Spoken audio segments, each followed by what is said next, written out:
ఎన్నికల సమయంలో రాజకీయ నాయకులకు పార్టీలకు సంక్షేమం గుర్తుకు వస్తుంది. మిగిలిన సమయాల్లో ఊకదంపుడు ఉపన్యాసాలకు మాత్రమే సంక్షేమం పరిమితం అవుతుంది.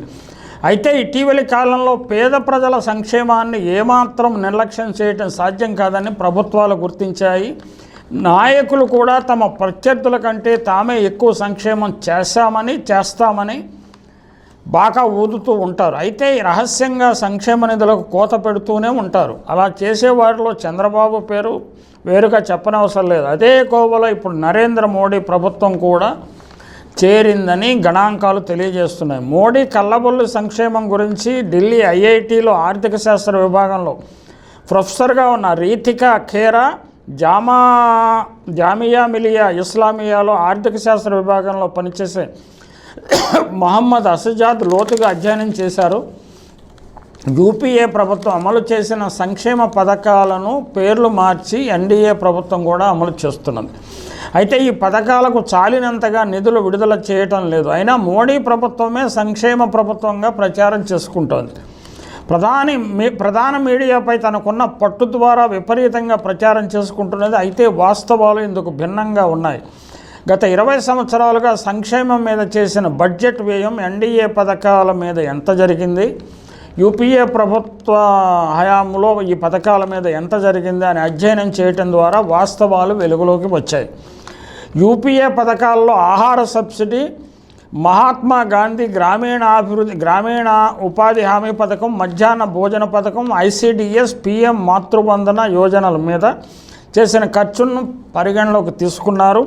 ఎన్డీఏ పథకాల కింద Swachh Bharat mission, PM Awas, PM Kisan, Jal Jeevan వ్యయాన్ని పరిశీలనకు పరిగణలోకి తీసుకున్నారు. కొన్ని సందర్భాల్లో ఖర్చు చేసిన వాస్తవ నిధుల వివరాలు అందుబాటులో లేవు. సవరించిన అంచనాలు బడ్జెట్ అంచనాల మీద ఆధారపడాల్సి వచ్చింది. 2004-05 నుంచి 2023-24 వరకు ఈ వివిధ పథకాల కింద యూపీఏ ఎన్డీఏ ప్రభుత్వాల స్థూల జాతీయోత్పత్తిలో 3% కంటే తక్కువే ఖర్చు పెట్టాయి. కరోనా ప్రభావం ఉన్న 2 సంవత్సరాల్లో మాత్రం ఈ వ్యయం జీడీపీలో 3% మించి పెరిగింది. 14వ ఆర్థిక సంఘం రాష్ట్రాలకు అదనపు నిధులు కేటాయించిన తరువాత ఈ సంక్షేమ పథకాల్లో కేంద్రం వాటా 90% నుంచి 60%కి తగ్గించి వేశారు. యూపీఏ కాలంలో అన్ని సంక్షేమ పథకాలకు చట్టబద్ధత కల్పించారు. ఎన్డీఏ కాలంలో సంక్షేమ పథకాల అమలుకు చట్టబద్ధత లేదు. ప్రభుత్వ దయాదాక్షిణ్యాల మీద ప్రజలు ఆధారపడాల్సి ఉంటుంది. యూపీఏ హయాంలో మధ్యాహ్న భోజన పథకం, ఐసిడిఎస్కు నిధులు విరివిగా కేటాయించేవారు. ఎన్డీఏ హయాంలో ఈ నిధులలో కోత విధించారు. ఈ పథకాలకు ఇచ్చే నిధులు యూపీఏ కాలంలో జీడీపీలో 1.5% ఉండేవి. అవి ఎన్డీఏ కాలంలో 1%కి పడిపోయాయి. ఎల్పీజీ వినియోగం 2015-16లో 43% ఉంటే 2019-21 నాటికి 58%కి మాత్రమే పెరిగింది. అంటే ఇది చాలా స్వల్ప పెరుగుదల. అంటే ఉజ్వల యోజన అంటూ మన మోడీ గారు తరచుగా చెప్తుంటారు కదా, దీనివల్ల పెరిగింది. ఎంత పెరిగిందంటే 43% నుంచి 58%కి.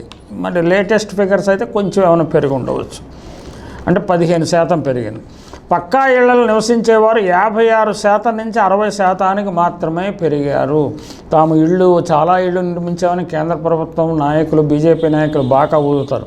కానీ 4% మాత్రమే పెరిగారు ఎన్డీఏ పాలనలో.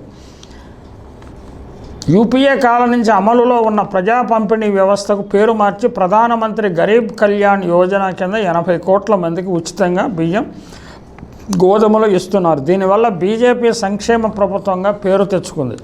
అయితే 2021లో చేయాల్సిన జనాభా లెక్కల సేకరణ చేయకపోవడం వల్ల కోట్లాది మందికి ఉచిత ఆహార ధాన్యాల లబ్ధి చేకూరట్లేదు. నిజానికి యూపీఏ కాలం నాటి పథకాన్ని యథాతథంగా అమలు చేస్తే ఈ పథకంలో మరో అదనంగా 10 కోట్ల మంది చేరి ఉండేవారు. ఆ 10 కోట్ల మందికి సెన్సస్ గణాంక వివరాలు సేకరించకపోవటం వల్ల లబ్ధి చేకూరటం లేదు. ఇక ఆంధ్రప్రదేశ్, బీహార్, జార్ఖండ్, ఒడిశా వంటి రాష్ట్రాలు మధ్యాహ్న భోజన పథకానికి అదనంగా సొంత నిధులు కేటాయిస్తున్నాయి.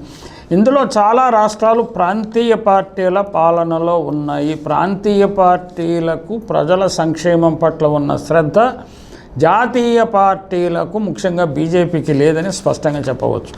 ఇక వృద్ధులకు ఇచ్చే పెన్షన్లు 2006 నుంచి కొన్ని రాష్ట్రాల్లో ఇంకా 200 ఉంది. ఆ మేరకు మాత్రమే కేంద్ర నిధులు విడుదల చేస్తున్నది. ఆంధ్రప్రదేశ్ ప్రభుత్వం నెలకు 3000 చొప్పున పెన్షన్ ఇస్తున్నది. ఇప్పుడు గ్యారంటీల పేరుతో పలు రాజకీయ పార్టీలు చేస్తున్న వాగ్దానాలు క్షేత్రస్థాయిలో ఏ మేరకు అమలు జరుగుతున్నాయో నిగ్గు తేల్చాల్సిన సమయం వచ్చింది. అంటే ప్రచార ఆర్భాటం ఒకటి ఉంది, వాస్తవాలు గ్రాస్ రూట్ క్షేత్రస్థాయిలో వాస్తవాలు మరొకటి ఉంటుంది. ఈ రియల్ సిట్యుయేషన్ అంటే అసలు వాస్తవ పరిస్థితులను ప్రజలు అర్థం చేసుకోవాల్సి ఉంటుంది.